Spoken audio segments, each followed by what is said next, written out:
السلام علیکم ورحمۃ اللہ وبرکاتہ. کیا حال ہے سب کا؟ الحمدللہ. الکریم اما بعد فاعوذ باللہ من الشیطان الرجیم. بسم اللہ الرحمن الرحیم. رب اشرح لی صدری ویسر لی امری واحلل عقدۃ من لسانی یفقہوا قولی. حدیث نمبر 430.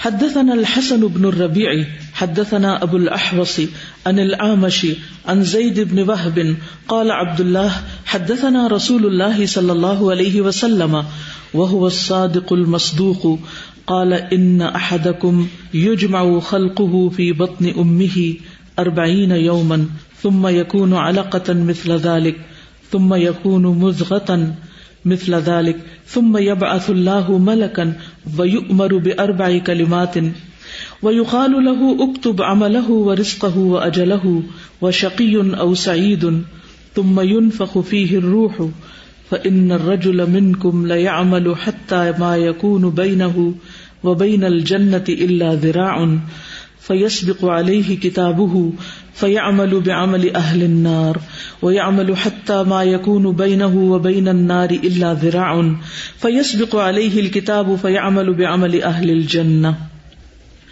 حدثنا الحسن بن الربيع. ہمیں بیان کیا حسن بن ربیع نے. یہ امام بخاری کے استاد ہیں. احمد بن عبداللہ العجلی کہتے ہیں کہ یہ ثقہ صالح اور بہت عبادت گزار تھے. چٹائیاں بیچتے تھے، یعنی چٹائی بیچنا ان کا پیشہ تھا. اور ان میں سے بعض کہتے ہیں کہ وہ لکڑیاں اور کانے بیچتے تھے، یعنی اس کا بزنس کرتے تھے. عمل کرنے والے علماء میں سے تھے. اور مسلم یعنی صحیح مسلم کے جو امام مسلم ہیں ان کے کبائر مشائخ میں سے تھے، یعنی بخاری اور مسلم دونوں نے ان سے حدیث روایت کی. ابن حبان کہتے ہیں کہ یہ وہ ہیں جنہوں نے وفات کے بعد ابن مبارک کی آنکھیں بند کی تھیں اور ان کو دفن کیا تھا. تو یہ ابو الاحوص سے اور وہ اعمش سے اور وہ زید بن وہب سے روایت کرتے ہیں. وہ کہتے ہیں کہ ہم سے عبداللہ نے روایت کیا، اور یہاں عبداللہ سے مراد عبداللہ بن مسعود ہیں جن کی کنیت ابو عبد الرحمن ہے اور نسبت الحزلی ہے. یہ سابقون الاولون میں سے تھے، اسلام کے ابتدائی دور میں اسلام لانے والوں میں سے تھے. انہوں نے 2 ہجرتیں کی. 2 ہجرتیں کون سی؟ حبشہ اور مدینہ کی. بدر، احد، خندق اور بیعت الرضوان میں شریک ہوئے. یہ وہ پہلے شخص ہیں جنہوں نے بلند آواز میں قرآن کریم کعبہ کے پاس پڑھا تھا، اور یہ بہت ہی خوبصورت آواز کے مالک تھے. جب قرآن پڑھتے تو ان کی آواز بہت خوبصورت ہوتی. بہت نحیف جسم کے تھے. ان کی پنڈلیاں خاص طور پر بہت پتلی تھی. نبی صلی اللہ علیہ وسلم نے ایک دفعہ انہیں کچھ لانے کا حکم دیا تو یہ درخت پر چڑھے، تو انہوں نے اپنی پنڈلیوں سے تھوڑا کپڑا اٹھایا تو لوگ ہنس پڑے، یعنی ان کی پنڈلیوں کا پتلا پن دیکھ کر. تو رسول اللہ صلی اللہ علیہ وسلم نے فرمایا کہ تم کس بات پہ ہنس رہے ہو؟ تمہیں نہیں معلوم کہ ان کی پنڈلیاں میزان میں قیامت کے دن احد پہاڑ سے بھی زیادہ وزنی ہوں گی. یعنی آج یہ جو چھوٹی چھوٹی نظر آ رہی ہیں، قیامت کے دن بہت بھاری ہوں گی، دین میں ان کی استقامت کی وجہ سے اور قرآن کی خدمت کی وجہ سے. ایک طرف بہت صاحب علم تھے، قرآن مجید پڑھتے اور پڑھاتے تھے، اور نبی صلی اللہ علیہ وسلم نے ان سے قرآن مجید لینے کا بھی حکم دیا. لیکن دوسری طرف یہ نبی صلی اللہ علیہ وسلم کی خدمت بھی بہت کرتے تھے. یہ صاحب النعل تھے.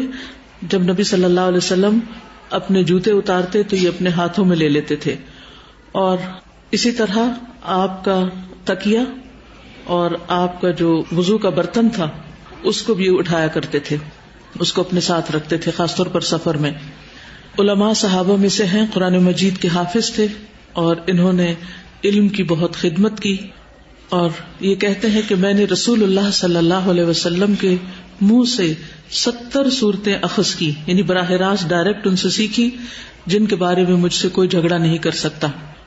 ابو موسیٰ اشعری کہتے ہیں کہ میں نے نبی صلی اللہ علیہ وسلم کو دیکھا کہ ابن مسعود کو وہ اپنے گھر والوں کی طرح ٹریٹ کرتے تھے، یعنی گویا وہ ان کے گھر والوں میں سے ہیں.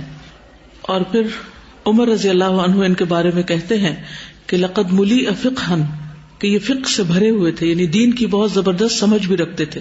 یعنی صرف قرآن کے قاری نہیں تھے بلکہ قرآن کی سمجھ بوجھ بھی رکھتے تھے. مدینہ منورہ میں ہی فوت ہوئے، بقیع میں دفن ہوئے، 32 ہجری میں ان کی وفات ہوئی، تقریباً 60 سے کچھ اوپر سال پہ. انہوں نے یہ حدیث روایت کی ہے.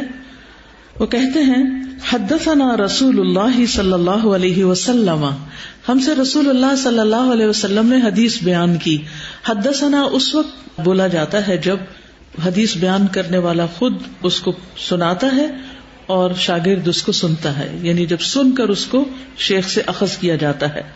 اور اخبرنا اس وقت ہوتا ہے جب کوئی شاگرد پڑھ رہا ہوتا ہے استاد کے سامنے، استاد اس کی تصدیق کرتا ہے اور پھر یہ شاگرد آگے اس کو روایت کرتا ہے. تو حدثنا نہیں کہتا کیونکہ اس نے براہ راست استاد کے منہ سے نہیں سنا ہوتا بلکہ کسی اور شاگرد سے سنا ہوتا ہے، اور استاد کی اتھارٹی پر پھر اس کو آگے روایت کر سکتا ہے، لیکن لفظ بدل دیتا ہے، اخبرنا کہتا ہے. وَهُوَ الصَّادِقُ الْمَصْدُوقُ، اور وہ سچے ہیں اور جن کی تصدیق کی گئی. قال، فرمایا. مصدوق کا معنی یہاں تصدیق نہیں، وہ مصدق کے معنوں میں آتا ہے یہاں، یعنی جن سے جو وعدے کیے گئے وہ سچ کر دیے گئے. قال، آپ صلی اللہ علیہ وسلم نے فرمایا ان احدکم، بے شک تم میں سے ایک، یجمع خلقہ، جمع کی جاتی ہے اس کی خلق یا اس کا جو تخلیق کا مادہ ہے وہ جمع کیا جاتا ہے، فی بطن امہ، اس کی ماں کے پیٹ میں، 40 یومن، 40 دن تک. اب یہاں پر اس روایت میں نطفے کا لفظ نہیں آتا، ایک اور روایت میں نطفے کا لفظ آتا ہے، یعنی نطفے کی شکل میں. اور یہ جو جمع کیا جاتا ہے، یعنی کیا چیز جمع کی جاتی ہے، اس کی وضاحت ایک اور حدیث سے ہوتی ہے، جس سے یہ پتہ چلتا ہے کہ جب ایک مرد کا عورت سے ملاپ ہوتا ہے تو مرد کا پانی عورت کی ہر رگ و پے میں سما جاتا ہے. 7ویں دن اللہ اس کو اکٹھا کر کے اس سے ایک صورت جوڑتا ہے، یعنی ایک نطفے کی شکل میں وہ ڈلتا ہے، اور پھر یہ نطفہ 40 دن تک ماں کے پیٹ میں رہتا ہے. ثم یکون علقۃ مثل ذلک، پھر وہ نطفہ علقہ یعنی خون کی پٹکی بن جاتا ہے 40 دن تک، مثل ذلک، اسی طرح. ثم یکون مضغۃ، پھر وہ گوشت کی بوٹی یعنی مضغہ بن جاتا ہے، مثل ذلک، اسی طرح، یعنی 40 دن. تو 3 40 ہوئے، 40 40 40. ثم یبعث اللہ ملکا، پھر اللہ سبحانہ وتعالی ایک فرشتے کو بھیجتا ہے. وَيُؤْمَرُ بِأَرْبَعِ كَلِمَاتٍ، اور وہ حکم دیا جاتا ہے 4 باتوں کا. وَيُقَالُ لَهُ، اور اس سے کہا جاتا ہے اُكْتُبْ عَمَلَهُ وَرِزْقَهُ وَأَجَلَهُ وَشَقِيٌّ أَوْ سَعِيدٌ. یہ 4 باتیں کیا ہیں کہ لکھو اس کا عمل کہ یہ کیسے عمل کرے گا، وَرِزْقَهُ، اور اس کا رزق، وَأَجَلَهُ، اور اس کی موت، وَشَقِيٌّ، اور بدبخت ہے، أَوْ سَعِيدٌ، یا خوش بخت ہے. یہ 4 چیزیں لکھ دو. یہ 4 چیزیں اللہ سبحانہ وتعالیٰ کے علم میں ہوتی ہیں پہلے سے ہی، وہ جو لوح محفوظ میں ہے. آپ نے عقیدے میں پڑھا ہوگا تقدیر 4 قسم کی ہوتی ہے. سب سے پہلی تقدیر، کون سی تقدیر؟ سنوی تو لیلۃ القدر کی ہوتی ہے، یہ تقدیر عمری ہے. اور وہ تقدیر وہ ہوتی ہے جو لوح محفوظ میں، یعنی جو اللہ سبحانہ وتعالیٰ کا سابق علم ہے، جو اللہ تعالیٰ نے جب قلم کو پیدا کیا اور زمین و آسمان کی پیدائش سے 50,000 سال پہلے قیامت تک جو کچھ ہونے والا تھا وہ سب اس میں لکھ دیا گیا. اور پھر وہاں سے اللہ سبحانہ وتعالی مختلف اوقات میں احکامات فرشتوں کو نافذ کرنے کے لیے دیتے رہتے ہیں. تو یہاں پر اس وقت کا ذکر کیا جا رہا ہے جب فرشتہ آ کر یہ سب باتیں لکھتا ہے ماں کے پیٹ میں.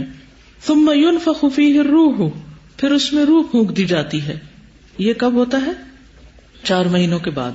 بعض احادیث میں 42 اور 43 کا بھی لفظ آتا ہے، اور ایک روایت میں 45 کا لفظ بھی آتا ہے کہ 42 دن کے بعد یا 43 دن کے بعد. اور یہ پہلا جو 40 ہے اس کے ساتھ آتا ہے، یعنی جب نطفے کی شکل میں ہوتا ہے. اور 45 کا بھی لفظ آتا ہے. یہ ہر جنین کے مزاج کے اختلاف کے ساتھ ہو سکتا ہے کہ کچھ کا جلدی لکھا جاتا ہو، کچھ کا کچھ دن اوپر آگے پیچھے ہو سکتا ہے. ثم ينفخ فيه الروح، پھر اس میں روح پھونک دی جاتی ہے. اب یہ کون سی روح ہوتی ہے؟ روح انسانی. اس سے پہلے بھی ایک روح حیوانی اس میں موجود ہوتی ہے جس کی بنا پر نطفہ جو ہے وہ علقہ اور مضغہ میں تبدیل ہوتا ہے اور گروتھ ہوتی رہتی ہے اس کی.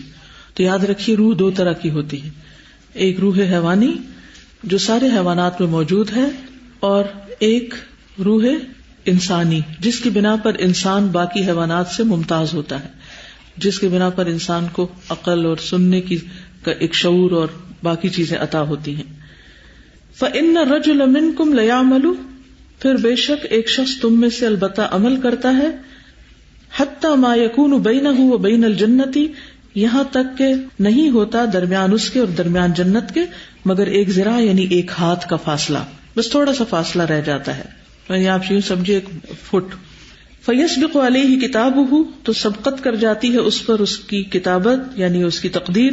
فیعمل بعمل اہل النار، تو عمل کرتا ہے آگ والوں کا عمل یعنی دوزخ والوں جیسا عمل کرتا ہے.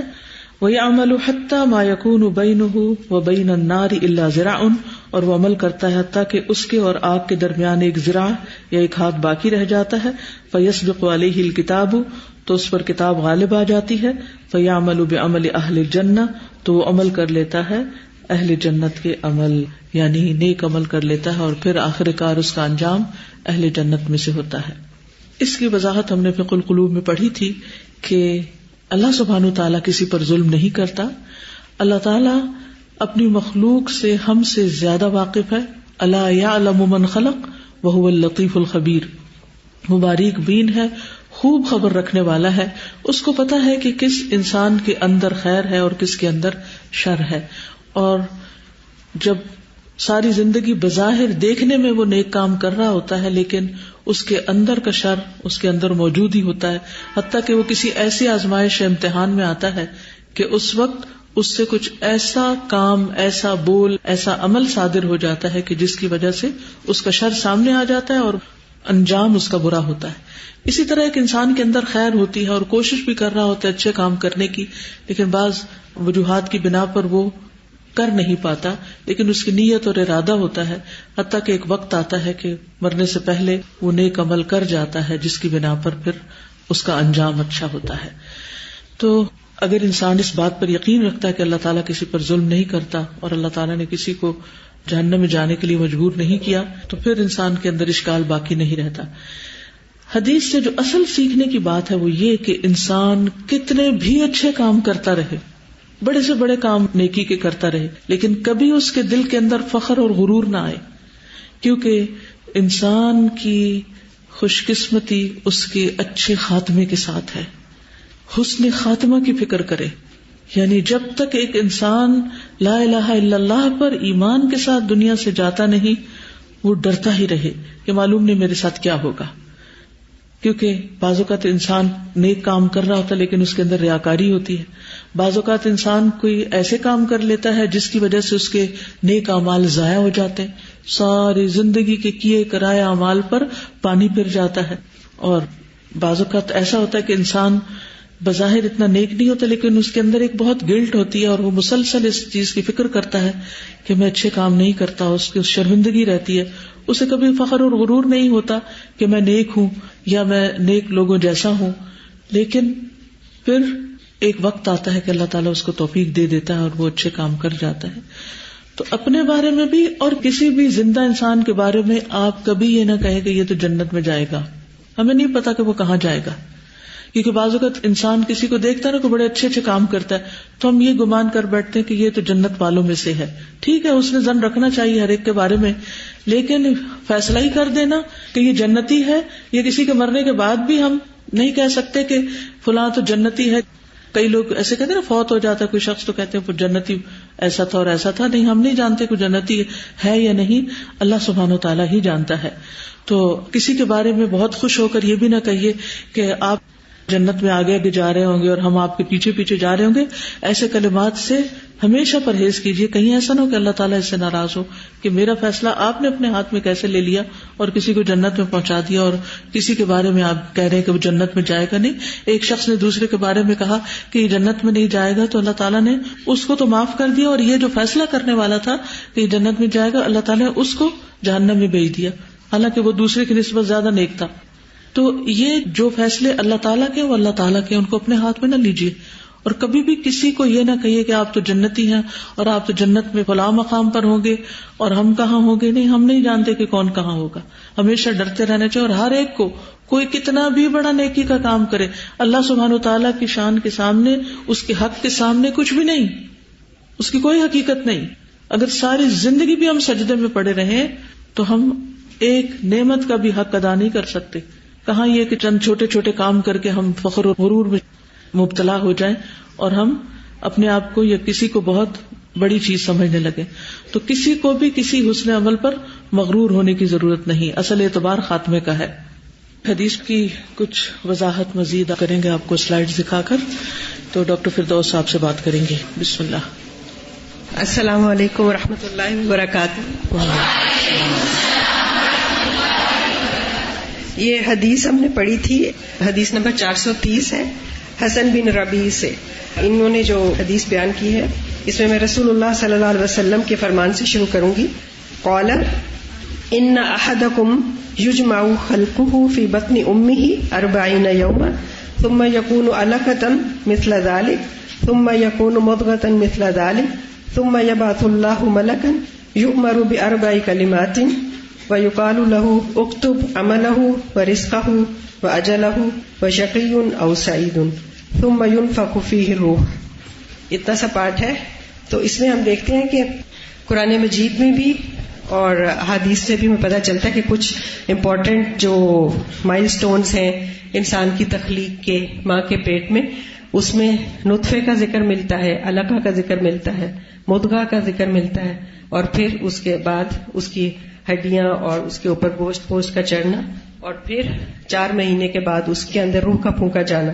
اسی حدیث کی تشریح میں ہم نے پڑھا تھا کہ دوسری روایت میں جب مرد عورت سے صحبت کرتا ہے تو مرد کا پانی عورت کے ہر رگ و پے میں سما جاتا ہے. 7ویں دن اللہ اس کو اکٹھا کر کے اس سے ایک صورت جوڑتا ہے. پھر نفس ناطقہ چوتھے چلہ یعنی 4 مہینے کے بعد اس سے متعلق ہو جاتا ہے. تو ہم یہاں پہ دیکھیں گے کہ یہ جو تصویر ہے اس میں ہمیں یہ پتہ چل رہا ہے کہ جو نطفہ ہے، جیسے قرآن مجید میں آتا ہے نا اِنَّا خَلَقْنَا الْإِنسَانَ مِن نُطْفَةٍ أَمْشَاجٍ، تو امشاج سے مراد ہے کہ ملا جلا یعنی مرد اور عورت کا نطفہ. تو پہلے جو عورت کا نطفہ ہے وہ اووری سے جو ہی خارج ہوتا ہے، اور یہ فلوپین ٹیوبز ہیں جو کہ اس میں رحم میں جا رہی ہے، رحم کے ساتھ اٹیچڈ ہے. یہ جو ہلکی سی پنک لائن ہے یہ اووری کی اٹیچمنٹ ہے، اور اس کے ساتھ جو پنجہ سا ہے یہ فلوپین ٹیوب ہے جو کہ پھر یوٹرس میں جاتی ہے. تو اس کے اندر ہی یہ ساری سٹیجز ہو رہی ہیں. اس میں جو اووم ہے اووری سے نکل کے ٹیوب میں داخل ہوتا ہے، اور ٹیوب کے اندر اس کی فرٹیلائزیشن ہوتی ہے. اور یہ کہ مرد کا جو پانی ہے اس کے اندر ملینز کے حساب سے سپرمز ہوتے ہیں جو مرد کا نطفہ ہوتا ہے. ان ملینز میں سے صرف ایک سپرم نے اس یعنی عورت کے نطفے سے ملنا ہوتا ہے، اور ان سب کے اندر جو مقابلہ ہوتا ہے اس میں اللہ تعالیٰ ہی کا اذن ہوتا ہے کہ کون سا سپرم جو ہے وہ اس سے ملے گا. اور اس کے بعد پھر اس کی ڈویژن شروع ہو جاتی ہے، اور وہ ایک سیل سے یعنی 2 میں ڈیوائیڈ ہوتا ہے، پھر 4 سیلز بن جاتے ہیں، پھر 8 بن جاتے ہیں، پھر سیلز کا مجموعہ بن جاتا ہے جس کو مورولا کہتے ہیں، پھر اس کے بعد وہ بلاسٹوسسٹ بن جاتا ہے. تو یہ جو سٹیجز تھیں اس میں جیسے 7ویں دن کا ذکر ہے نا، تو اس میں استاذہ نے کہا تھا کہ میں سمجھنا چاہتی ہوں. تو اتفاق سے جب میں نے اس کو ریسرچ کیا تو ایگزیکٹلی 7ویں دن یہ جو بلاسٹوسسٹ ہے یہ رحم مادر کے اندر اٹیچ ہوتا ہے. تو سبحان اللہ، یہ ایک میرے لیے بھی ایک نئی چیز تھی جو میں نے سیکھی کہ 7ویں دن ہی اللہ تعالیٰ اس کی تخلیق یعنی بیسیکلی اگر وہ رحم مادر کے اندر اٹیچ نہ ہو تو وہ تو پھر ضائع ہی ہو جائے گا. ٹھیک ہے، تو اس وقت اللہ تعالیٰ اس کی تخلیق ایک طرح سے شروع کرتے ہیں. اور 2-3 مائل سٹونز میں صرف دکھانا چاہوں گی. یہ جو علقہ ہے، علقہ کی شکل ایسی ہوتی ہے، نیچے آپ دیکھ رہے ہیں کہ ایک لیچ ہے، جوک جسے بولتے ہیں. تو علقہ کا لفظ کلنگ یا چمٹنے والی چیز، اس کی شکل بہت زیادہ مشابہ ہوتی ہے جوک سے، اور یہ بالکل مائکروسکوپک چیزیں ہوتی ہیں جو نظر نہیں آ رہی ہوتی ویسے آنکھ سے. ٹھیک ہے. اور نیکسٹ جو ہے مضغہ بنتا ہے. مضغہ جو ہے وہ چبایا ہوا جسے ہم اکثر کہتے ہیں بوٹی. تو یہ نیچے ایک چوئنگم ہے جس میں چبا کے جیسے اس کو پھینکا گیا ہو تو اس میں جیسے اسپاٹ دانتوں کے آ جاتے ہیں، اسی طرح کی ایگزیکٹلی شکل جو ہے وہ اس وقت ہوتی ہے جنین کی جس کو مضغہ کہا گیا ہے. اور اس سٹیج پہ جیسے 26 ڈیز کی ہے یہ، اور اس کا سائز کتنا ہوتا ہے؟ گندم کے دانے سے بھی چھوٹا ہوتا ہے، بعض جگہ پہ تو تل کے برابر ہوتا ہے. اس کے بعد ایک اہم مائل سٹون جو اور ہے اس کے بعد مزید تخلیق ہوتی چلی جاتی ہے، ہڈیاں اور وہ گوشت پوشت چڑھتا ہے. لیکن میں صرف 120 ڈیز کی ایک تصویر دکھانا چاہتی ہوں کہ یہ وہ سٹیج ہے کہ جس میں یہاں کہا گیا نا کہ ایک فرشتہ آتا ہے اور اسے 4 باتوں کے لکھنے کا حکم دیا جاتا ہے، اس کے عمل، اس کا رزق، اس کی مدت زندگی اور یہ بد ہے یا نیک، اور پھر اس میں روح پھونک دی جاتی ہے. تو یہ وہ سٹیج ہے. 120 ڈیز کا جب فیٹس ہو جاتا ہے تو تب اس میں روح پھونکی جاتی ہے جو روح انسانی ہے. اور یہ بہت اہم مائل سٹون ہے کیونکہ بعض دفعہ جو ایبارشنز وغیرہ کے کیسز ہوتے ہیں اس میں یہ چیز بھی بہت میٹر کرتی ہے فقہی ایشوز میں کہ روح پڑنے سے پہلے ایبارشن کرایا گیا ہے یا روح پڑنے کے بعد، کیونکہ دونوں کا کفارہ اور جو دیت وغیرہ ہے وہ پھر حکم فرق ہو جاتا ہے. تو بہرحال کچھ تھوڑی سی سائنٹیفک وضاحت. جزاکم اللہ خیر. اصل میں اس میں جو سوال تھا وہ یہ تھا کہ عموماً قرآن مجید میں جب ہم پڑھتے ہیں تو پہلی سٹیج نطفہ پڑھتے ہیں، تو حدیث جب پڑھی تو اس میں نطفے سے پہلے کی بات تھی، یعنی یجمع فی بطن امہ، اس کو جمع کیا جاتا ہے اور 7 دن تک، اور پھر وہ جمع کر کے نطفے کی شکل میں رحم مادر میں جمایا جاتا ہے، قرار پکڑتا ہے، فی قرار مکین جس کو کہا گیا قرآن مجید میں. تو اس پہ کبھی بھی نہیں سوچا تھا میں نے کہ میں ہمیشہ سمجھتی تھی کہ فرسٹ سٹیج ہی نطفہ ہے، لیکن نطفہ سے پہلے بھی کچھ چیز ہے جو اب ثابت بھی ہو چکی ہے. اور حیرت کی بات ہے کہ نبی صلی اللہ علیہ وسلم نے 1400 سال پہلے ہمیں اس کے بارے میں بتا دیا، جسے آج انسان کی آنکھ نے دیکھا ہے. اور اس سے بھی پتہ چلتا ہے کہ یہ سب کچھ صرف اللہ ہی تخلیق کر سکتا ہے اس اندھیرے پیٹ میں جہاں کسی اور کی نگاہ نہیں جا سکتی. اور پھر انسان کی شکل بننا خود بخود نہیں بن سکتا کچھ بھی. جزاک اللہ خیرا. پھر اگلی حدیث ہے، حدثنا محمد بن سلام اخبرنا مخلد. یہ محمد بن سلام کون ہے؟ امام بخاری کے استاد. ان کے بارے میں نے ایک بات بتائی تھی آپ کو، محمد بن سلام بیکندی کے بارے میں، کہ لکھتے ہوئے ان کا قلم ٹوٹ گیا تھا، تو انہوں نے کہا کون ایک دینار میں مجھے قلم دے گا، تو بہت سے قلم اڑتے ہوئے ان کے پاس پہنچ گئے، یعنی کچھ تو ساتھ بیٹھے تھے اور کچھ دور سے ان کی طرف پھینکنے لگے. یہ علم کے برتنوں میں سے اور وقت کے اماموں میں سے تھے، یعنی ان کے پاس بہت زیادہ علم تھا. یحییٰ کہتے ہیں کہ خراسان میں 2 خزانے ہیں، ایک خزانہ محمد بن سلام بیکندی اور دوسرے جو ہیں وہ اسحاق ابن راہویہ جو امام بخاری کے استاد ہیں، جنہوں نے بخاری مجلس میں لکھنے کی بات کی تھی، ایسی کتاب جو امام بخاری کو اللہ نے توفیق دی پھر لکھنے کی. اور محمد بن سلام اسی رات پیدا ہوئے تھے جس رات سفیان الثوری فوت ہوئے تھے. تو آپ دیکھیے کہ اللہ سبحانہ وتعالیٰ کے خزانوں میں کسی چیز میں کمی نہیں آتی، ایک جاتا اور ایک آتا ہے. ہم سمجھتے ہیں کہ ہم ناگزیر ہیں، ہم دنیا میں نہ ہوئے تو پتہ نہیں دنیا کا نقشہ ہی بدل جائے گا یا کیا ہو جائے گا. کچھ بھی نہیں ہوتا. ہمیشہ سے اللہ سبحانہ وتعالیٰ اپنے کام مختلف لوگوں سے مختلف طریقوں سے لیتا رہتا ہے. اگر ہمیں کسی نیکی کی توفیق ہو جائے تو اس پر اللہ کا شکر ادا کرنا چاہیے اور عاجزی سے کام لینا چاہیے. اخبرنا مخلد، وہ کہتے ہیں ہمیں خبر دی مخلد نے. اخبرنا ابن جریج قال اخبرنی موسیٰ بن عقبہ النافع قال قال ابو ہریرہ عن النبی صلی اللہ علیہ وسلم وتابعه ابو عاصم عن ابن جریج قال اخبرنی موسیٰ بن عقبہ النافع عن ابی ہریرہ عن النبی صلی اللہ علیہ وسلم. تو اس حدیث کو ابو عاصم نے بھی روایت کیا ہے، یعنی 2 روایات یہاں آ رہی ہیں اور دونوں اختتام ہو رہی ہیں کس پر؟ ابو ہریرہ رضی اللہ عنہ پر. عن النبی صلی اللہ علیہ وسلم، وہ نبی صلی اللہ علیہ وسلم سے روایت کرتے ہیں، قال کہ آپ نے فرمایا اذا احب اللہ العبد، جب محبت کرتا ہے اللہ کسی بندے سے، نادا جبریل، تو وہ جبریل کو پکارتے ہیں، ان اللہ یحب فلانا فاحببہ، بے شک اللہ تعالیٰ فلاں بندے سے محبت رکھتا ہے، تم بھی اس سے محبت کرو. سبحان اللہ. یعنی بیسیکلی تو فرشتوں کے بارے میں پڑھایا جا رہا ہے، باب خلق الملائکہ، اور اس میں جو ملائکہ کے سردار ہیں جبریل امین، ان سے متعلق جو احادیث ہیں وہ بیان ہو رہی ہیں، اور یہاں پر جبریل علیہ السلام کے کیا کیا کام ہیں وہ بتائے جا رہے ہیں. اور ان میں سے ایک کام یہ ہے کہ وہ اللہ سبحانہ وتعالیٰ کے حکم سے پھر لوگوں کے اندر پکارتے ہیں، آسمان والوں میں پکارتے ہیں، اور پھر وہ پکار زمین پر آ جاتی ہے. ان اللہ یحب فلانا فاحببہ، بے شک اللہ تعالیٰ فلاں سے محبت کرتے ہیں تو تم بھی اس سے محبت کرو. فیحبہ جبریل، تو جبریل اس سے محبت کرنے لگتے ہیں. جبریل کا محبت کرنا کوئی معمولی بات نہیں ہے، بہت بڑی بات ہے. جبریل کی عظمت کو آپ سامنے رکھیں. ذی قوۃ عند ذی العرش مکین مطاع ثم امین. اللہ سبحانہ وتعالیٰ نے قرآن مجید میں ان کی صفات بیان کی ہیں. فَيُحِبُّهُ أَهْلُ السَّمَاءِ تو آسمان والے اس بندے سے محبت کرنے لگتے ہیں. ثُمَّ يُودَعُ لَهُ الْقُبُولُ فِي الْأَرْضِ پھر زمین میں اس کی قبولیت رکھ دی جاتی ہے، یعنی زمین میں اس کا ذکر خیر رکھ دیا جاتا ہے، زمین والے بھی اس سے محبت کرتے ہیں.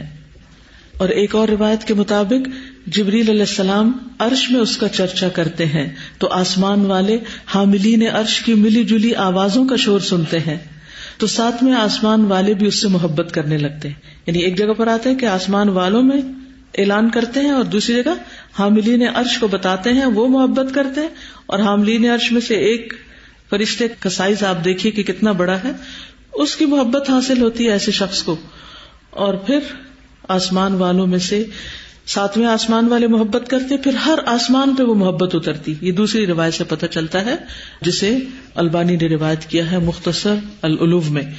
پھر چھٹے آسمان پہ، پھر پانچویں، پھر کرتے کرتے آسمان دنیا پر، اور پھر ذکر زمین پر اتر آتا ہے. پھر زمین والے اس شخص سے محبت کرنے لگتے ہیں.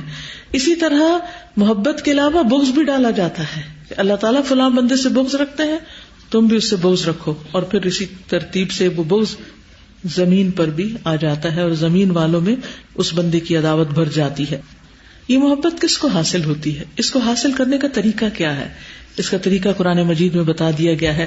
سورۃ مریم آیت 96 میں ان الذین آمنوا وعملوا الصالحات سیجعل لهم الرحمن ودا، یقیناً جو لوگ ایمان لائے اور اچھے کام کر رہے ہیں اللہ تعالیٰ ان کے لیے لوگوں کے دلوں میں ضرور محبت پیدا کر دے گا. تو اس کا راز کیا ہے؟ اچھے کام، ظاہری طور پر بھی اور چھپ کر بھی. یعنی صرف یہ نہیں کہ لوگوں کو دکھانے کے لیے اچھے کام، بلکہ ہر موقع پر اپنا معاملہ اللہ سبحانہ تعالیٰ سے درست رکھنا اور لوگوں سے زیادہ اس بات کی فکر کرنا کہ اللہ تعالیٰ کی نگاہ میں میرا مقام کیا ہے.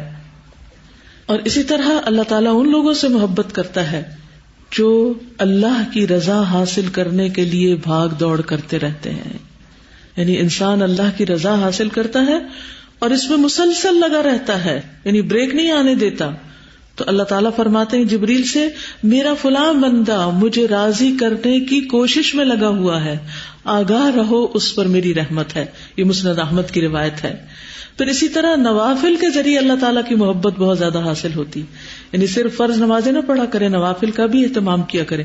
بڑے بڑے محدثین آپ دیکھیے کہ اتنی حدیثیں روایت کر کے علم کا سمندر ہوتے ہوئے اپنی نمازوں کی فکر کیا کرتے تھے، اور ہمارا کیا حال ہے. تو اللہ تعالیٰ فرماتے ہیں کہ فرائض کی ادائیگی سے زیادہ بندہ کسی چیز سے میرا قرب حاصل نہیں کر سکتا، اور میرا بندہ مسلسل نوافل کے ذریعے میرا قرب حاصل کرتا رہتا ہے یہاں تک کہ میں اس سے محبت کرنے لگتا ہوں. تو نوافل کی بھی کثرت کیجیے. اسی طرح اللہ تعالیٰ اپنے اس بندے سے محبت کرتا ہے جو متقی ہو، غنی ہو اور چھپا ہوا ہو. یعنی ضروری نہیں کہ جس کی نیکیاں ساری دنیا کے سامنے نشر ہو رہی ہوں وہی اللہ کا محبوب ہے. چھپے ہوئے بندوں سے بھی اللہ محبت کرتا ہے. پھر اسی طرح اللہ تعالیٰ اس بندے سے محبت کرتا ہے جو بیچنے میں نرمی اختیار کرتا ہے، خریدنے میں آسانی پیدا کرتا ہے، اور قرض وغیرہ کی ادائیگی کے لیے نرم رویہ اختیار کرتا ہے، یعنی لوگوں کے ساتھ نرمی کا معاملہ کرتا ہے. تو کیا اللہ تعالیٰ پسند کرتے ہیں، محبت کرتے ہیں اس شخص سے جو متقی ہے اور چھپا ہوا ہے؟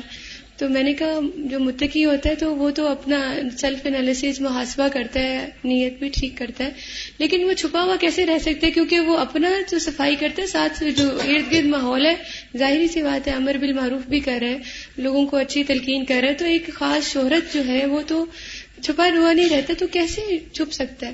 چھپنے سے مراد یہاں یہ نہیں کہ وہ کسی غار میں رہتا ہے یا بالکل ہی ان نون ہوتا ہے، یعنی وہ حد الوسع اپنی نیکیاں چھپا کے کرتا ہے. بعض لوگ ایسے ہوتے ہیں کہ جو بہت کچھ خرچ کرتے ہیں لیکن کسی کو نہیں پتا ہوتا کہ وہ کیا کیا کرتے ہیں، سب کے علم میں نہیں ہوتا. تو مراد اس سے چھپی ہوئی نیکیاں ہیں. اگلی حدیث ہے حدثنا محمد حدثنا ابن ابی مریم اخبرنا اللیث حدثنا ابن ابی جعفر عن محمد بن عبد الرحمن عن عروة بن الزبیر عن عائشة رضی اللہ عنہا انہا قالت سمعت رسول اللہ صلی اللہ علیہ وسلم یقول. یہاں پر یہ حدیث جو ہے محمد لکھا ہوا اور محمد سے مراد یہاں خود امام بخاری ہے، اور یہ حدثنا جو ہے یہ فربری کا قول ہے، یہ نوٹ کر لیجئے. سمعت رسول اللہ صلی اللہ علیہ وسلم، رسول اللہ صلی اللہ علیہ وسلم سے میں نے سنا. یہ کون کہہ رہی ہیں؟ حضرت عائشہ رضی اللہ تعالی عنہا. کیا یقول، آپ فرماتے تھے ان الملائکۃ تنزل، پھر ملائکہ کی بات یہاں ہو رہی ہے اور ملائکہ کے کام بتائے جا رہے ہیں کہ ملائکہ اترتے ہیں فی العنان، بادل میں. ملائکہ کہاں اترتے ہیں؟ بادل میں. وہو السحاب، اور وہ بادل ہے، یعنی عنان کا مطلب بادل ہے. فتذکر الامر قضی فی السماء، پھر وہ ذکر کرتے ہیں اس کام کا یا ان احکامات کا جن کا فیصلہ آسمان میں ہوتا ہے. یعنی وہ احکامات جو انہیں آسمان پر ملتے ہیں وہ بادلوں میں آ کر آپس میں ایک دوسرے سے ڈسکس کرتے ہیں کہ مجھے یہ حکم ملا ہے، مجھے یہ حکم ملا ہے. تو پھر کیا ہوتا ہے؟ فتسترق الشیاطین السمع، تو چرا لیتے ہیں شیاطین کچھ سنگن. وہ فرشتوں کی باتوں کو شیاطین کیا کرتے ہیں؟ چوری کر لیتے ہیں، یعنی جھپٹ لیتے ہیں. پھر فتسمعہ، تو سن لیتے ہیں اس کو. فتوحیہ الی الکہان، پھر وہ کیا کرتے ہیں؟ ان کو القاء کرتے ہیں وہ شیاطین کاہنوں کو. کاہن کون ہوتے ہیں؟ نجومی وغیرہ جو غیب کی خبریں دینے کے دعوے کرتے ہیں. فیکذبون معہا 100 کذبۃ، پھر وہ جھوٹ بولتے ہیں اس کے ساتھ 100 جھوٹ. من عند انفسہم، اپنے نفس کی طرف سے.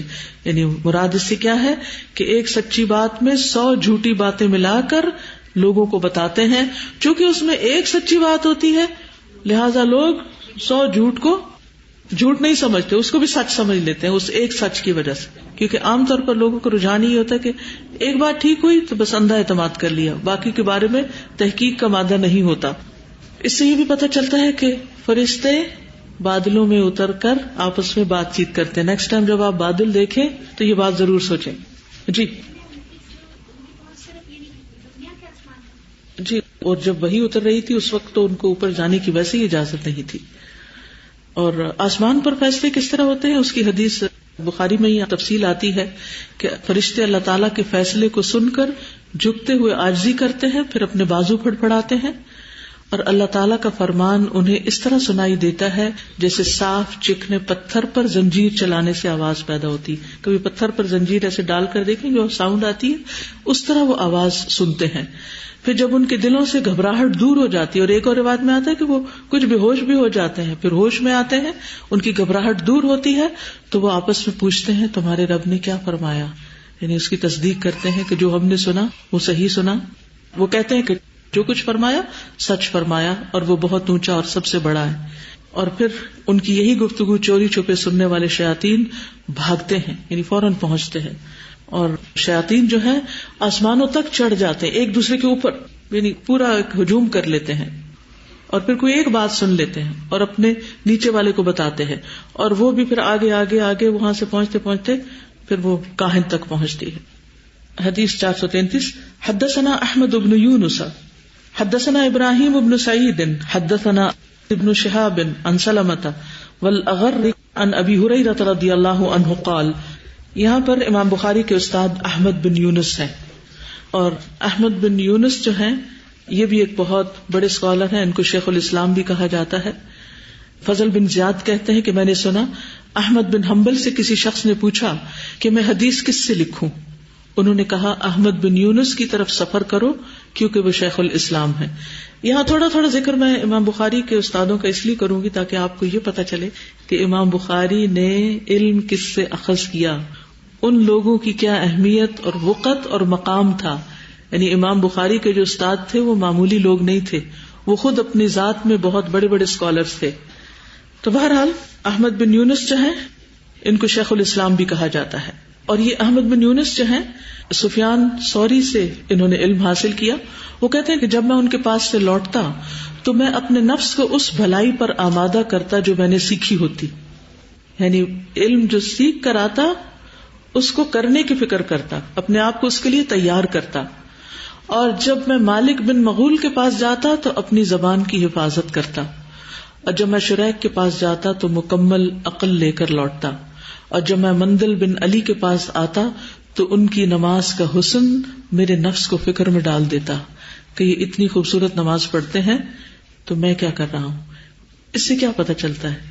یعنی احمد بن یونس کون ہے جو اتنے لوگوں سے سیکھ رہے ہیں اور ہر ایک سے مختلف بات سیکھ رہے ہیں. آبزرویشن آپ دیکھیے کہ ہر استاد سے صرف الفاظ نہیں لے رہے، صرف علم نہیں لے رہے، ان کا عمل بھی لے رہے ہیں کہ یہ کس چیز میں اچھے ہیں، کیونکہ ہر شخص کو اللہ سبحانہ وتعالیٰ نے ایک مختلف خوبی دی ہوئی ہوتی، تو ہر ایک سے سیکھنا چاہیے، اور خاص طور پر ایسے علماء سے.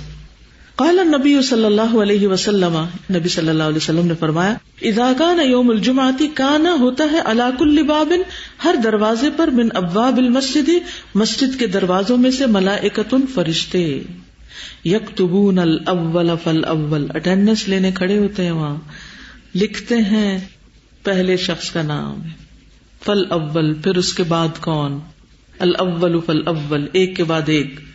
فاذا جلس الامام، پھر جب امام بیٹھ جاتا ہے یعنی ممبر پر خطبہ دینے کے لیے، تب ابو الصحف، تو وہ اپنے صحیفے یا اپنے رجسٹر لپیٹ لیتے ہیں، وجاؤ، اور آ جاتے ہیں، یستمعون الذکر، ذکر سننے کے لیے، خطبہ سننے کے لیے. فرشتے بھی جمعے کے دن خطبہ سننے کے لیے حاضر ہوتے ہیں، اور اس وقت تک اپنا کام کرتے ہیں جب تک امام نہیں آتا. امام آتا ہے تو وہ اپنا کام ختم کر دیتے ہیں. یہ حدیث کتاب الجمعہ بھی ہے، لیکن یہاں پر فرشتوں کے اس بات کے سلسلے میں آئی ہے، اور یہ پتہ چلتا ہے کہ فرشتے کیا کیا کرتے ہیں. یاد رکھیے کہ فرشتوں پر ایمان لانا ہمارے ایمان کا حصہ ہے، اور اس ایمان کا حصہ یہ ہے کہ ہم اس بات پر بھی ایمان لائیں کہ فرشتوں کے جو مختلف کام ہمیں بتائے گئے ہیں کہ وہ ایسا اور ایسا کرتے ہیں، اس کو بھی حق جانیں کہ یہ بھی درست ہے، یہ ایمان کا حصہ ہے. یعنی آپ یہ نہیں کہہ سکتے ہو اچھا یہ کیسے ہو سکتا ہے، ہمیں تو کوئی فرشتہ نظر نہیں آیا دروازے پر. نہیں، اگر کہا گیا سمعنا واطعنا، آمنا وصدقنا، ہم ایمان لائے اور ہم نے تصدیق کی کہ جو کچھ ہمیں بتایا جا رہا ہے وہ درست ہے. اور فرشتے جو ہیں وہ جمعے کے دن ڈرتے بھی بہت ہیں. مسند احمد میں آتا ہے کہ کوئی مقرب فرشتہ زمین و آسمان، پہاڑ اور پتھر ایسا نہیں جو جمعے کے دن ڈرتا نہ ہو. کس بات سے؟ جی. حدثنا علی بن عبد اللہ حدثنا سفیان حدثنا الزہری عن سعید بن المسیب قال مر عمر في المسجد وحسان ينشد فقال كنت انشد فيه وفيه من هو خير منك ثم التفت الى ابي هريره فقال انشدك بالله اسمعت رسول الله صلى الله عليه وسلم يقول اجب عني اللهم ايده بروح القدس قال نعم. علی بن عبداللہ کہتے ہیں، اور یہ بھی امام بخاری کے استاد ہیں، اور علی بن عبداللہ جو ہیں المدینی ہیں. امام بخاری کہتے ہیں میں نے کسی کے سامنے اپنے آپ کو حقیر نہیں پایا سوائے علی ابن المدینی یعنی علی ابن عبداللہ المدینی کے سامنے. اور یہ علل کی معرفت میں لوگوں میں ایک نشانی تھے، یعنی بہت ماہر تھے. اور امام احمد بن حنبل جو تھے وہ ان کی بہت تعظیم کرتے تھے اور کبھی ان کا نام نہیں لیتے تھے، ان کو ہمیشہ کنیت سے پکارتے تھے. اور پھر ابن مہدی کہتے ہیں کہ علی ابن المدینی اللہ کے رسول صلی اللہ علیہ وسلم کی حدیثوں کو لوگوں میں سب سے زیادہ جاننے والے تھے. یحییٰ ابن سعید کہتے ہیں لوگ مجھے علی کے پاس بیٹھنے پر ملامت کرتے ہیں، میں علی سے اس سے زیادہ سیکھتا ہوں جتنا وہ مجھ سے سیکھتا ہے. یہ استاد کے کمنٹس ہیں کہ میں اپنے شاگرد سے زیادہ سیکھتا ہوں جتنا وہ مجھ سے سیکھتا ہے. اور پھر ابو قدامہ سرخسی کہتے کہ میں نے علی ابن المدینی کو کہتے ہوئے سنا کہ میں نے خواب میں ثریا ستارے کو نیچے لٹکتے ہوئے پایا، یہاں تک کہ میں نے اسے پکڑ لیا. انہوں نے یہ خواب دیکھی تھی. تو ابو قدامہ نے کہا کہ اللہ نے ان کا خواب سچ کر دکھایا. وہ علم حدیث میں اس مقام تک پہنچے جہاں کوئی اور نہیں پہنچا، یعنی وہ ستاروں تک، بلندیوں تک جا پہنچے. محمد بن اسماعیل بخاری کہتے ہیں کہ میں نے علی ابن المدینی کو یہ کہتے ہوئے سنا کہ حدیث کے مطلب کی گہری سمجھ بوجھ آدھا علم ہے، یعنی ٹیکسٹ کی سمجھ بوجھ آدھا علم ہے، اور راویوں کی معرفت آدھا علم ہے. تو اس لیے اس دفعہ بخاری کے سیشن میں آپ کو دونوں علم دیے جا رہے ہیں، آدھے آدھے، یعنی حق تو نہیں ادا ہو رہا لیکن دونوں چیزوں کا ٹیسٹ ہونا چاہیے. ورنہ یہ کہ ٹیکسٹ تو آپ کو بخاری نے روایت کیا، مختلف کتابوں میں، مختلف مضامین میں، تفسیروں میں آپ کو یہ احادیث ساری مل جائیں گی، اور ان میں سے اکثر احادیث آپ نے پڑھ بھی رکھی ہوگی. لیکن حدیث کو اس کی سند کے ساتھ پڑھنا، اور پھر سند کے جو رجال ہیں ان کے بارے میں کچھ نہ کچھ جاننا، کچھ تو دماغ میں رہے گا ہی نا. اور اگر یہ نہیں رہے گا کہ کون کیسا تھا تو کم از کم یہ امام بخاری کے جو خاص استاد ہیں، اور محمد بن سلام بیکندی کا قلم تو یاد رہے گا، اور علی ابن المدینی کے علل میں مہارت تو یاد رہے گی. تو ایک ایک بات، ایک ایک چیز اگر آپ نوٹ کر لیں تو یہ انشاءاللہ آپ کی شخصیت پر بھی اور پھر آپ کے آگے بچوں کی تربیت کے معاملے میں آپ کو بہت مفید چیزیں ثابت ہوں گی، فائدہ دیں گی انشاءاللہ تعالی. امام بخاری سے ایک دفعہ پوچھا گیا کہ آپ کی زندگی کی کیا خواہش ہے، یعنی آپ کوئی اپنی خواہش بتائیے، اگر آپ سے کوئی پوچھے تو کیا کہیں گے؟ انہوں نے کہا کہ میں عراق جاؤں اور علی ابن المدینی زندہ ہوں تو میں ان کے پاس بیٹھوں. سعید ابن المسیب کون ہے؟ تابعی ہیں.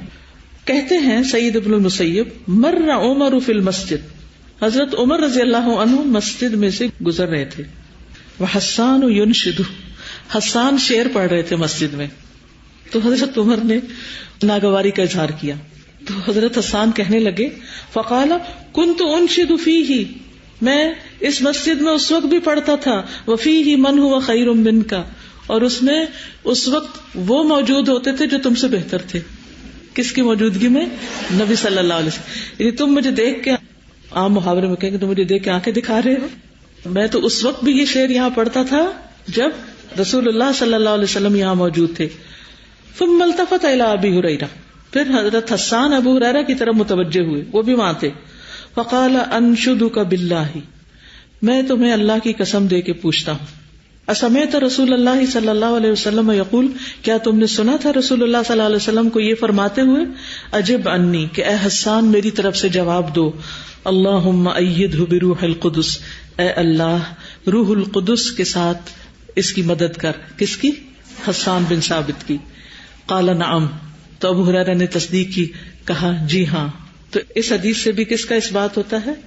ملائکہ کا اس بات ہوتا ہے. جبریل امین کی طرف اشارہ ہے. روح القدس بھی ان کو کہا جاتا ہے جو کہ اللہ کے بڑے مقرب فرشتے تھے، کہ آپ دعا کرتے تھے حضرت حسان کے لیے کہ وہ جواب دیں کس کا؟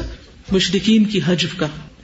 حدثنا حفص بن عمر حدثنا شعبۃ عن عدی بن ثابت عن البراء رضی اللہ عنہ قال قال النبی صلی اللہ علیہ وسلم لحسان.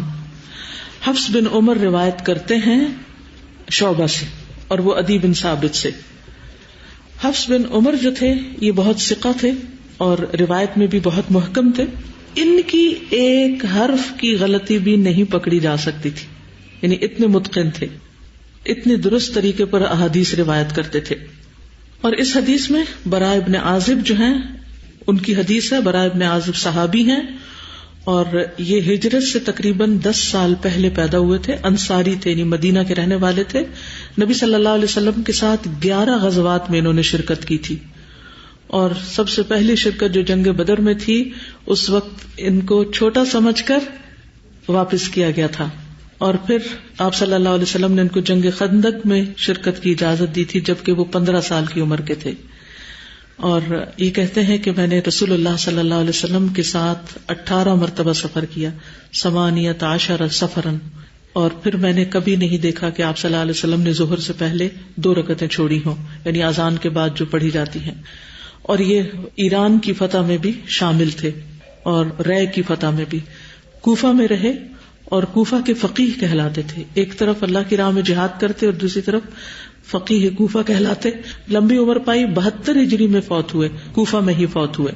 کہتے ہیں کہ قال النبی صلی اللہ علیہ وسلم لحسان، نبی صلی اللہ علیہ وسلم نے حضرت حسان سے کہا احجہم او حاجہم وجبریل معک، ان کی حجب کرو، یا یعنی احجہم اور حاجہم کا ایک ہی معنی ہے، یعنی ان دونوں الفاظ سے آپ صلی اللہ علیہ وسلم مشرکین کی حجب کہنے کا حکم دیا کرتے تھے.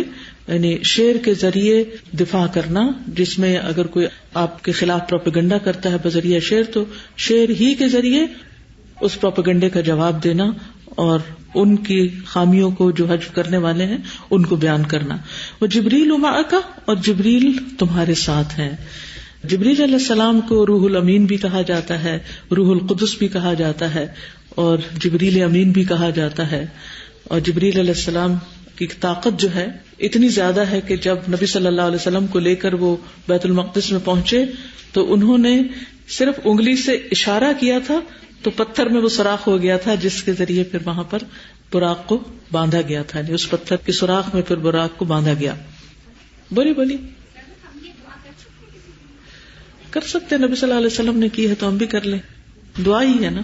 پھر آپ دیکھیے کہ جبریل علیہ السلام کا جو ایک پر ہے، اس کے بارے میں مسند احمد میں آتا ہے کہ رسول اللہ صلی اللہ علیہ وسلم نے فرمایا کہ میں نے سدرۃ المنتہا کے مقام پر جبریل کو دیکھا. اچھا، سدرۃ المنتہا کے بارے میں بتا رہی تھی کہ چھٹے آسمان پر ہے، تو کسی نے ایسے کیا تھا کہ یہ تو 7ویں پر ہے. دونوں طرح کی روایات ملتی ہیں.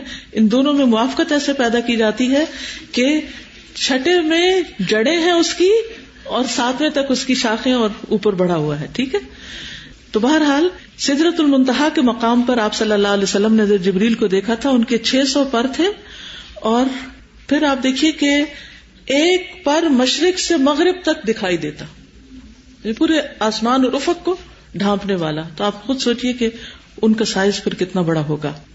لیکن اس کے باوجود وہ اللہ تعالیٰ کے سامنے اتنی عاجزی کرنے والے ہیں کہ رسول اللہ صلی اللہ علیہ وسلم جب اسراء والی رات فرشتوں کے پاس سے گزرے تو جبریل علیہ السلام اللہ سبحانہ وتعالیٰ کی خشیت کی وجہ سے بوسیدہ ٹاٹ کی طرح لگ رہے تھے، یعنی بالکل چھوٹے ہو کر ایک انتہائی عاجزی کے ساتھ لپٹے ہوئے. پھر حدیث ہے 436. حدثنا موسیٰ بن اسماعیل حدثنا جریر. یہ موسیٰ ابن اسماعیل جو ہے وہ امام بخاری کے استاد ہیں. وحدثنا اسحاق، اور یہ بھی امام بخاری کے استاد ہیں. اخبرنا وهب بن جریر قال حدثنا ابی قال سمعت حمید بن ہلال عن انس بن مالک رضی اللہ عنہ قال کأنی انظر الى غبار ساطع فی سکۃ بنی غنم. زاد موسیٰ، موسیٰ سے مراد موسیٰ بن اسماعیل ہیں، موکب جبریل. امام بخاری اسحاق ابن راہویہ سے روایت کر رہے ہیں اور اس میں صحابی ہیں انس بن مالک. انس بن مالک کہہ رہے ہیں یہاں کہ میں دیکھ رہا ہوں، کیا کأنی گویا کہ میں انظر دیکھ رہا ہوں الی غبار، غبار کی طرف، گرد کی طرف، ساطع جو اٹھ رہا ہے، فی سکۃ بنی غنم، بنو غنم کی گلی میں. اور موسیٰ کہتے ہیں کہ یہ غبار کیوں تھا؟ جبریل کے لشکر کی وجہ سے، یعنی جبریل علیہ السلام اپنے لشکر کی وجہ سے، تو وہ غبار صحابہ نے بھی دیکھا. اور بنو غنم جو ہے یہ خزرج قبیلے کی ایک شاخ ہے جو انصار میں سے تھے، اور ابو ایوب انصاری اسی قبیلے میں سے تھے. حدثنا فروہ حدثنا علی بن مسہر عن ہشام بن عروہ عن ابیہ عن عائشہ رضی اللہ عنہا ان الحارث بن ہشام سأل النبی صلی اللہ علیہ وسلم. حارث بن ہشام نے نبی صلی اللہ علیہ وسلم سے سوال کیا، کیف یأتیک الوحی، آپ کے پاس وحی کیسے آتی ہے؟ قال کل ذاک یأتینی الملک احیانا فی مثل سلسلۃ الجرس فیبسم انی وقد وعیت ما قال وهو اشدہ علی ویتمثل لی الملک احیانا رجلا فیکلمنی فاعی ما یقول. یہ حدیث کتاب الوحی میں شروع میں ہی گزر چکی ہے. یہاں دوبارہ انہوں نے فرشتوں کا ایک کام بتایا ہے کہ وہ وحی بھی لاتے ہیں. حارث بن ہشام نے جب نبی صلی اللہ علیہ وسلم سے سوال کیا کیف یأتیک الوحی، آپ کے پاس وحی کیسے آتی ہے؟ قال، تو آپ نے فرمایا کل ذاک، یہ سب یعنی کئی طرح سے، یأتین الملک، کبھی فرشتہ آتا ہے، احیانا کبھی کبھار، فی مثل سلسلۃ الجرس، جیسے گھنٹے کی جھنکار ہو، فیبسم انی، پھر وہ مجھ سے الگ ہوتا ہے یا وہ وحی ختم ہوتی ہے، وقد وعیت ما قال، تو میں یاد کر چکا ہوتا ہوں جو کچھ فرشتے نے کہا ہوتا ہے، وہو اشدہ علی، اور یہ وہی مجھ پر سب سے زیادہ شدید ہوتی ہے، یعنی تکلیف دہ ہوتی ہے. ویتمثل لی الملک احیانا رجلا، اور کبھی فرشتہ انسان کی شکل میں میرے سامنے آتا ہے. یتمثل لی رجلا یعنی شکل اختیار کرتا ہے ایک مرد کی، فیکلمنی، پھر وہ کلام کرتا ہے مجھ سے، یعنی انسانی شکل میں آ کے مجھ سے بات کرتا ہے. فاعی ما یقول، تو میں یاد کر لیتا ہوں جو وہ کہتا ہے. حدثنا آدم حدثنا شیبان حدثنا یحیی بن ابی کثیر عن ابی سلمۃ عن ابی ہریرہ رضی اللہ عنہ قال سمعت النبی صلی اللہ علیہ وسلم یقول، میں نے نبی صلی اللہ علیہ وسلم سے سنا، فرما رہے تھے، یہ ابو ہریرہ کہہ رہے ہیں، من انفق زوجین فی سبیل اللہ، جس نے ایک جوڑا خرچ کیا اللہ کے راستے میں، دعته خزنۃ الجنہ، بلائیں گے اس کو جنت کے چوکیدار، جنت کے خازن، ای فلو یعنی اے فلان، ہلم ادھر آ جاؤ، یعنی ہر کوئی بلائے گا ادھر سے آ جاؤ، ادھر سے آ جاؤ. فقال ابو بکر، تو ابو بکر نے کہا، ذاک الذی لا توا علیہ، یہ تو وہ شخص ہوگا جس کو کوئی تکلیف نہ ہوگی، یعنی اس کی تو موج ہی موج ہے. فقال النبی صلی اللہ علیہ وسلم، تو نبی صلی اللہ علیہ وسلم نے فرمایا ارجو ان تکون منہم، مجھے امید ہے کہ تم ان میں سے ہوگے، اللہ ہمیں بھی ان میں شامل کر لے. حدثنا عبداللہ بن محمد حدثنا ہشام اخبرنا معمر عن الزہری عن ابی سلمۃ عن عائشہ رضی اللہ عنہا ان النبی صلی اللہ علیہ وسلم قال لها یا عائشہ، کہ نبی صلی اللہ علیہ وسلم نے حضرت عائشہ سے فرمایا اے عائشہ، ھذا جبریل یقرأ علیک السلام، یہ جبریل ہیں تمہیں سلام کہہ رہے ہیں. اس سے حضرت عائشہ کی فضیلت بھی ثابت ہوتی ہے. فقالت، تو وہ کہنے لگی وعلیہ السلام ورحمۃ اللہ وبرکاتہ، ان پر بھی سلام ہو اور اللہ کی رحمت اور برکت. کیسے جواب دیتے ہیں حضرت عائشہ سے سیکھیے. ترا ما لا ارا، اے اللہ کے رسول آپ وہ دیکھتے ہیں جو میں نہیں دیکھ سکتی. وہ اپنی خواہش کا اظہار کرتی کہ ہمیں فرشتہ نظر آئے. ترید النبی صلی اللہ علیہ وسلم، مراد نبی صلی اللہ علیہ وسلم تھے. حدثنا ابو نعیم حدثنا عمر بن زر تحویل، یعنی دوبارہ دوسری سند سے امام بخاری کہتے ہیں قال وحدثنی یحییٰ حدثنا وقیع عن عمر بن زر، یہ حدیث بھی عمر بن زر ہی سے ہے، دو مختلف روایات سے. عن ابیہ، وہ اپنے والد سے روایت کرتے ہیں. عن سعید بن جبیر، وہ سعید بن جبیر سے. عن ابن عباس، وہ ابن عباس سے روایت کرتے ہیں رضی اللہ عنہما، اللہ ان دونوں سے یعنی حضرت عبداللہ اور ان کے والد عباس سے راضی ہو جائے.